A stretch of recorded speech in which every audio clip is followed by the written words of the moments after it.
વડોદરામાં ખિસકોલી સર્કલ પાસે છૂટા પૈસાની બાબતે યુવક પર હુમલો થયો અને આ મામલામાં હવે દુકાનદારે પાઇપ મારી યુવકને ગંભીર ઈજા પહોંચાડી હતી। હુમલાનો સમગ્ર વિડીયો સોશિયલ મીડિયામાં વાયરલ થયો છે। અટલાદરા પોલીસે 5 સગીર સહિત 9 લોકોને પકડ્યા છે। પોલીસ મથકે આરોપીઓ પાસે ઉઠક બેઠક કરાવી ઈજાગ્રસ્ત યુવકને સારવાર માટે હોસ્પિટલમાં ખસેડવામાં આવ્યો છે। તો બે અલગ અલગ તસવીરોમાં તમે જોઈ શકો છો। પહેલી તસવીર જે બનાવ બન્યો હતો એ બનાવ છે। બીજી તસવીરમાં આપ જે ગુનેગારો છે એ ઉઠક બેઠક કરતા દેખાઈ રહ્યા છે। છૂટા પૈસાની બાબતમાં હુમલો કરનારા પકડાયા છે। તો દુકાનદારે પાઇપ મારી યુવકને ગંભીર ઈજા પહોંચાડી હતી અને જે હુમલો છે તેનો વિડીયો પણ સોશિયલ મીડિયામાં વાયરલ થયો છે। આ ઘટના બાદ પોલીસે 5 સગીર સહિત કુલ 9 લોકોની અટકાયત કરી હતી। જૂનાગઢના ઝાંઝરડા રોડ પર એપાર્ટમેન્ટનું દબાણ દૂર કરાતા બબાલ મચી ગઈ। ભક્તિદ્વાર એપાર્ટમેન્ટ પાસે કરેલ દબાણ દૂર કરવા માટે અરજી કરાઈ હતી। અરજીના આધારે મહાનગરપાલિકા દબાણ શાખાની ટીમ સ્થળ પર પહોંચી દબાણ દૂર કરવાની કામગીરી કરાતા અરજદાર અને સ્થાનિક રહીશ વચ્ચે બબાલ મચી ગઈ। અરજદારને ગાળો ભાંડી અને ધમકી આપી ધોકા લઈને સ્થાનિક રહીશે અરજદારને ધમકાવ્યો હતો। આ ઘટનાને પગલે પોલીસ દોડી આવી। પોલીસે સ્થળ પર જઈ અને મામલાને થાળે પાડ્યો। આ ઘટનાનો વિડીયો પણ સોશિયલ મીડિયામાં વાયરલ થઈ રહ્યો છે। તો જૂનાગઢની આ ઘટના છે। ભક્તિદ્વાર પાસે આ ઘટના બની જ્યાં એપાર્ટમેન્ટનું દબાણ દૂર કરવા માટેને લઈને બબાલ થઈ। વધુ માહિતી મેળવીએ સંવાદદાતા જૂનાગઢથી અમાર બખાઈ જોડાશે। અમાર, હવે આ મામલામાં કાર્યવાહી શું થઈ રહી છે? પંકજ, ચોક્કસ કે 1 થી 1.5 મહિના પહેલા જે અરજદાર છે ઝાંઝરડા વિસ્તારમાં રહે છે ભક્તિદ્વાર એપાર્ટમેન્ટની સામે તેણે અરજી કરી હતી। 311 જે હેલ્પલાઇન છે એપ્લિકેશન મહાનગરપાલિકાની, તેમાં કે જે એપાર્ટમેન્ટ છે તેમના દ્વારા દબાણ કરાયું છે। બંને વચ્ચે સમાધાન ન થતા અંતે કમિશનર દ્વારા દબાણ દૂર કરવા આની સૂચના આપી અને દબાણ શાખાના અધિકારી અને કર્મચારીઓની ટીમ આજે બપોરના સમયે ત્યાં પહોંચી હતી દબાણ દૂર કરવા માટે। તે સમયે જે અરજદાર અને જે સ્થાનિક રહીશ છે એપાર્ટમેન્ટમાં જે લોકો રહે છે તે વચ્ચે બબાલ અને બબાલ દરમિયાન જે એક વ્યક્તિ જે દેખાય છે કાળા ટી શર્ટ પહેરીને, તે અરજદારને ધમકાવે છે, હાથમાં ધોકો છે અને ગાળો કાઢે છે। આ સમગ્ર ઘટનાનો વિડીયો વાયરલ થયો છે। બીજી તરફ ઘટનાની જાણ થતા પોલીસ પણ ત્યાં પહોંચી હતી। પોલીસ દ્વારા પણ મામલો થાળે પાડવાનો પ્રયાસ કરાયો છે। બીજી તરફ અરજદારે હજુ સુધી કોઈ પણ લેખિત કે મૌખિક પોલીસ ફરિયાદ નોંધાવી નથી, એટલે કે હજુ સુધી આ મામલો પોલીસ સ્ટેશન સુધી પહોંચ્યો નથી। પરંતુ જે દબાણો દૂર કરવા ગયા ને ત્યારે સ્થાનિક રહીશો દ્વારા જે અરજદારને દબાવવાના જે પ્રયાસ કર્યા છે તે ઘટના હાલ જે મોબાઈલ કેમેરામાં કેદ થઈ છે અને વિડીયો વાયરલ થઈ રહ્યો છે। બીજી તરફ મહાનગરપાલિકા દબાણ શાખા દ્વારા જે કામગીરી કરવાની હતી તે કામગીરી દબાણ હટાવની પૂર્ણ કરાઈ છે। જી અમારો આભાર માહિતી આપવા માટે। લાંબા વિરામ બાદ વલસાડ જિલ્લામાં વરસાદી માહોલ બરાબર જામ્યો છે। વલસાડ શહેર અને આસપાસના વિસ્તારોમાં વરસાદ શરૂ થઈ ગયો। વાપી, ભીલાડ અને સરીગામમાં પણ વરસાદ થયો। વરસાદ પડતા વાતાવરણમાં ઠંડક ફેલાઈ હતી। લોકોએ ઉકળાટ અને ગરમીથી રાહત મેળવી। વલસાડના આઝાદ ચોક, તિથલ રોડ, હાલાર રોડ, ભાગડાવાડા, નાનકવાડા સહિતના વિસ્તારોમાં વરસાદ અહીંયા થયો છે। વરસાદ વરસતા ખેડૂતોમાં પણ ખુશીનો માહોલ છે। આ તરફ સૌરાષ્ટ્રમાં વરસાદ ખેંચાવાથી ખેડૂતોની ચિંતા વધી છે। પાક બચાવવા માટે ધોરાજી ઉપલેટાના પૂર્વ ધારાસભ્ય લલિત વસોયાએ મુખ્યમંત્રી ભૂપેન્દ્ર પટેલને પત્ર લખ્યો છે।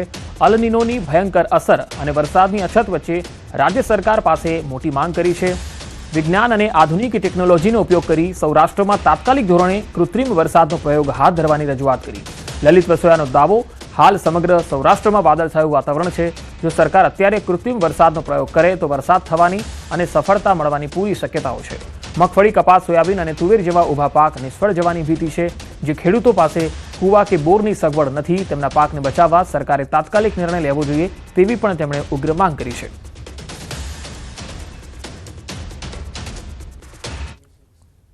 રાજ્ય સરકારને ગુજરાતના મુખ્યમંત્રીને પત્ર લખી અને તાત્કાલિક ધોરણે સૌરાષ્ટ્રની અંદર કૃત્રિમ વરસાદનો પ્રયોગ કરવો જોઈએ અને તો જ ખેડૂતોના ઊભા પાક બચી શકશે, ખેડૂતોને એનાથી ફાયદો થશે। એટલે રાજ્ય સરકારને મીડિયાના મારફતે પણ વિનંતી કરું છું કે તાત્કાલિક ધોરણે સારું વાતાવરણ છે અને કૃત્રિમ વરસાદનો પ્રયોગ કરવો જોઈએ। સુરતના કામરેજમાં સુગરની વ્યવસ્થાપક સમિતિની ચૂંટણીની મતગણતરી પૂરી થવાના આરે છે। ઓલપાડ ઝોન પરથી દિનેશભાઈ રમણભાઈ પટેલની સહકાર પેનલમાંથી જીત થઈ છે। જોખા ઝોનમાંથી હેમંતભાઈ પટેલની સહકાર પેનલમાંથી વિજેતા થયા। કઠોર ઝોનમાંથી અપક્ષ ઉમેદવાર ઘનશ્યામસિંહ ચાવડાની જીત થઈ। સાંધિયેર ઝોનમાંથી અપક્ષ ઉમેદવાર વિરલભાઈ બળવંતભાઈ પટેલની જીત થઈ છે। કામરેજ ઝોનમાંથી દિગ્ગજ સહકારી નેતા અશ્વિન પટેલની જીત થઈ છે। અને ડંકાની ચોટ પર કહું છું રિઝલ્ટ પછી કે ગણદેવી કરતા આવતા વર્ષે ભાવ વધારે પાડવાનો છું. મારા શાળા સભાસદોએ જે અમારી ટીમને સહકાર આપ્યો છે, 1-2 જગ્યાએ 3 જગ્યાએ અમારી પેનલ ફિનિશ પણ થઈ છે, પણ ત્યાં 2 અપક્ષો જીત્યા છે. એટલે અને ત્રીજા મારા સમર્થનથી મારા મિત્ર જીત્યા છે, એટલે મને કોઈ ચિંતા નથી. હું અશ્વિનભાઈને પર પૂરો વિશ્વાસ કરું છું. અશ્વિનભાઈએ જે ગત વર્ષ સિઝનમાં પોષકક્ષમ ભાવો ખેડૂતને આપ્યા છે, એનાથી હું પણ એમની સામે પ્રેરાઈને એમની સાથે ખેડૂતોને પોષકક્ષમ ભાવો મળે, ફેક્ટરીનું સારી રીતે સંચાલન થાય, ખેડૂતને અન્યાય ન થાય એવા પ્રયત્ન કરીશ. મારી જીત 58 મતની છે, બરાબર. 58 મતની મને જીત થઈ છે, અને જે મેં વચન આપેલા છે તે વચન હું દિલથી પૂરા કરીશ. મારા ખેડૂતોની પરકે ઓલવેઝ ને મને ખડે રહીશ. કોંગ્રેસ વ્યવસ્થાપક સમિતિની સુગંધની અંદર ચૂંટણી યોજાઈ હતી. ચૂંટણીની અંદર સીધો જંગ જોવા મળ્યો હતો, કિસાન પરિવર્તન પેનલ અને સહકાર પેનલ.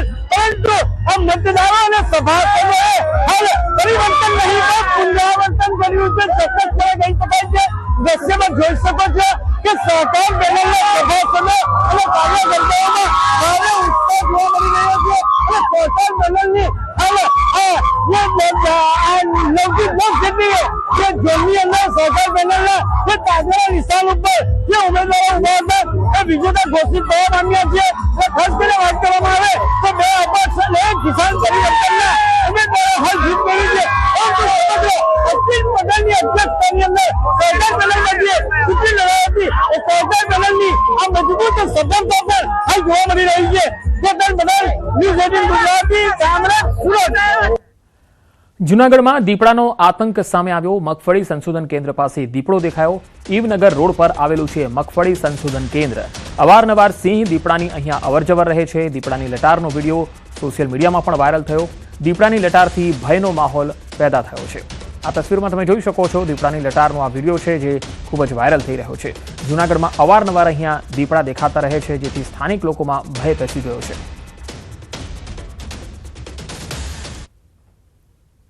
જૂનાગઢના ગ્રામ્ય પંથકમાં વન્ય પ્રાણીઓની અવરજવર વધી છે, ત્યારે જૂનાગઢ ઈવનગર રોડ ઉપર જે મગફળી સંશોધન કેન્દ્ર આવેલું છે તેની જ જગ્યાની અંદર આ જે પુલ છે ત્યાંથી દીપડો ચાલીને જતો હોય તેવો વિડીયો વાયરલ થયો છે.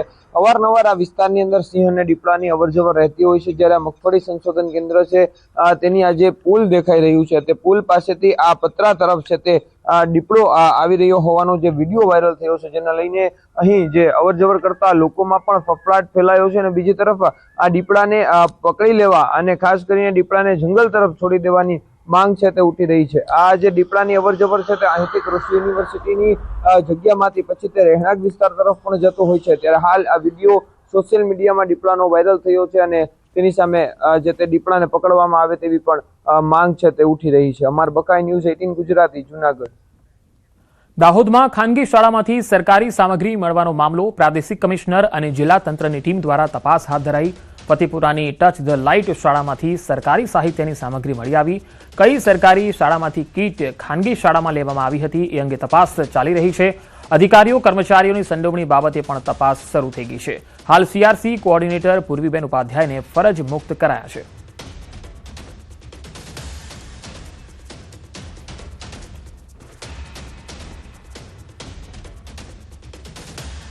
આગળ વધુ સમાચારો પર નજર કરીશું. હાલ રોકાઈશું એક વિરામ માટે.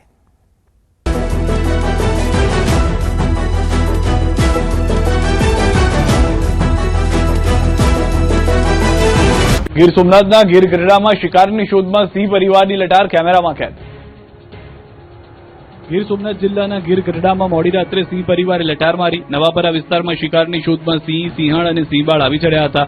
સિંહ પરિવાર રખડતા પશુઓ પાછળ દોડતા સમગ્ર વિસ્તારમાં નાસભાગ મચી ગઈ હતી. જોકે આ દરમિયાન બાઇકમાં સવાર 2 યુવક પણ સિંહની સામે પહોંચી ગયા, જેમણે સમય સૂચકતા વાપરીને પોતાનો જીવ બચાવ્યો. દ્રશ્યમાં જોઈ શકાય છે કે યુવકો બાઇક પર જઈ રહ્યા છે, જેની સામેથી પશુઓ દોડીને આવી રહ્યા છે. શંકા જતા જ વધારે વિચાર્યા વગર બાઇક ચાલકે યુટર્ન લઈ ચાલતી પકડી, જેની થોડી જ ક્ષણમાં સામેથી સિંહણ આવતી નજરે પડી. જ્યારે અન્ય એક સીસીટીવીમાં સિંહ, સિંહણ અને સિંહબાળ જોવા મળી રહ્યા છે. સુરેન્દ્રનગરમાં રખડતા ઢોરનો આતંક. મહાનગરપાલિકા બન્યા બાદ પણ સમસ્યા યથાવત. સુરેન્દ્રનગર મહાનગરપાલિકા બન્યા બાદ પણ રખડતા ઢોરની સમસ્યાનો ઉકેલ આવ્યો નથી. શહેરના મુખ્ય માર્ગોથી લઈને